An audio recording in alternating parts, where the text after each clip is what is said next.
নমস্কাৰ পুনৰ স্বাগতম জনাইছোঁ আছামিজ গ্ল'বেল ইনফো নামৰ মোৰ ইউটিউব চেনেলটোলৈ মই আজি লৈছোঁ আপোনালোকৰ মাজলৈ 10টা গুৰুত্বপূৰ্ণ প্ৰশ্ন আৰু তাৰ উত্তৰ। আশা কৰোঁ আপোনালোকে আজি ভিডিঅ'টো চাই ভাল পাব। ভিডিঅ'টো সম্পূৰ্ণকৈ চোৱাৰ পিছত কেনে পালে কমেণ্টত জনাবলৈ নাপাহৰিব আৰু যদি মোৰ চেনেলত নতুন আহিছে তেন্তে ছাবস্ক্ৰাইব কৰি দিব আৰু লগতে থকা বেল আইকনটো প্ৰেছ কৰি দিব আৰু এই ভিডিঅ'টো যিমান পাৰে লগৰৰ মাজলৈ শ্বেয়াৰ কৰি দিব। তেন্তে বেছি পলম নকৰি আমি ভিডিঅ'টো আৰম্ভ কৰোঁ। আজি তাৰ প্ৰথমটো প্ৰশ্ন হৈছে ৰিয়ান পৰাগ কি খেলৰ লগত জড়িত?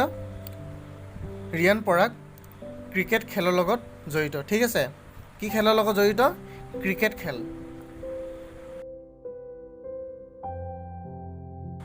ব্লেজ ৰকষ্টাৰৰ নিৰ্মাতা কোন? ব্লেজ ৰকষ্টাৰৰ নিৰ্মাতা হৈছে ৰীমা দাস। কি নাম? ৰীমা দাস। ঠিক আছে। সূৰ্যৰ আটাইতকৈ ওচৰৰ গ্ৰহটোৰ নাম কি? সূৰ্যৰ আটাইতকৈ ওচৰৰ গ্ৰহটোৰ নাম হৈছে বুধ। সূৰ্যৰ আটাইতকৈ ওচৰৰ গ্ৰহটোৰ নাম কি? বুধ। ঠিক আছে।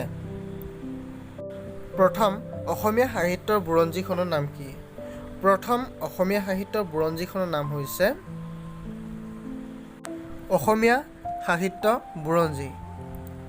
যে প্ৰথম অসমীয়া সাহিত্যৰ প্ৰথম বুৰঞ্জীখনৰ নাম কি? অসমীয়া সাহিত্য বুৰঞ্জী। ঠিক আছে। আৰু ইয়াৰ লেখক হৈছে দেৱেন্দ্ৰনাথ বেজবৰুৱা। অসমীয়া সাহিত্য বুৰঞ্জীখনৰ লেখক কোন? দেৱেন্দ্ৰনাথ বেজবৰুৱা। ঠিক আছে। Garden peach of North East বুলি কোনখন ৰাজ্যক জনা যায়? মিজোৰাম নামৰ ৰাজ্যখনক যে garden peach of North East বুলি জনা যায়। কোনখন ৰাজ্যক জনা যায়? মিজোৰামক।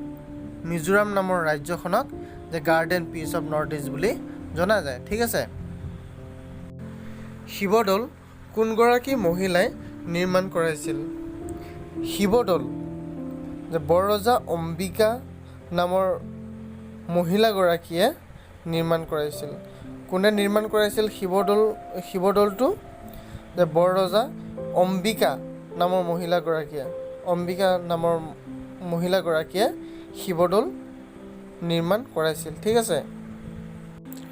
আৰু এই শিৱদৌলটো 1731 চনত আৰম্ভ কৰিছিল আৰু 1734 চনৰ ভিতৰত সম্পূৰ্ণ হৈছিল।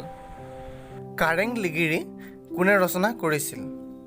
কাৰেং লিগিৰি জ্যোতিপ্ৰসাদ আগৰৱালাই ৰচনা কৰিছিল। কোনে ৰচনা কৰিছিল? জ্যোতিপ্ৰসাদ আগৰৱালা। ঠিক আছে। জ্যোতিপ্ৰসাদ আগৰৱালা। ভাৰতত নেশ্যনেল ষ্টক এক্সচেঞ্জ ক'ত অৱস্থিত? ভাৰতত যে নেশ্যনেল ষ্টক এক্সচেঞ্জ মুম্বাইত অৱস্থিত। ক'ত অৱস্থিত?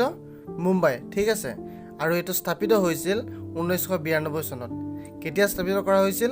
1992 চনত। ঠিক আছে। শৰাইঘাটৰ দলংখন কেতিয়া নিৰ্মাণ কৰা হৈছিল? শৰাইঘাটৰ দলংখন 1958 চনত নিৰ্মাণ কৰা হৈছিল। কেতিয়া নিৰ্মাণ কৰা হৈছিল? 1958 চনত নিৰ্মাণ কৰা হৈছিল। ঠিক আছে। আৰু এইখন দলং মুকলি কৰা হৈছিল 1962 চনত। শৰাইঘাটৰ দলংখন মুকলি কৰা হৈছিল 1962 চনত। ঠিক আছে। কোনজন ৰজাই মহাৰজা ধীৰাজ নাম লৈছিল? মহেন্দ্ৰ বৰ্মন নামৰ ৰজাজনে যে মহাৰজা ধীৰাজ নাম লৈছিল। কোনজন ৰজাই মহাৰাজা ধীৰাজ নাম লৈছিল? মহেন্দ্ৰ বৰ্মন। ঠিক আছে। কি নাম? মহেন্দ্ৰ বৰ্মন। বাগুৰুম্বা কোনটো জনগোষ্ঠীৰ লগত জড়িত? বাগুৰুম্বা যে বড়ো জনগোষ্ঠীৰ লগত জড়িত। কোনটো জনগোষ্ঠীৰ লগত জড়িত? বড়ো। ঠিক আছে। আজিৰ ভিডিঅ'টো ইমানে। ভিডিঅ'টো চাই কেনে পালে কমেণ্টত জনাব। যদি ভাল পায় লাইক কৰিব, যিমান পাৰে শ্বেয়াৰ কৰিব আৰু যদি মোৰ চেনেলত নতুন আহিছে ছাবস্ক্ৰাইব কৰি দিব আৰু লগতে থকা বেল আইকনটো প্ৰেছ কৰি দিব যাতে মই আপলোড কৰা যিকোনো ভিডিঅ' পোনপ্ৰথমে সেই ন'টিফিকেশ্যনটো আপুনি পায়। ধন্যবাদ।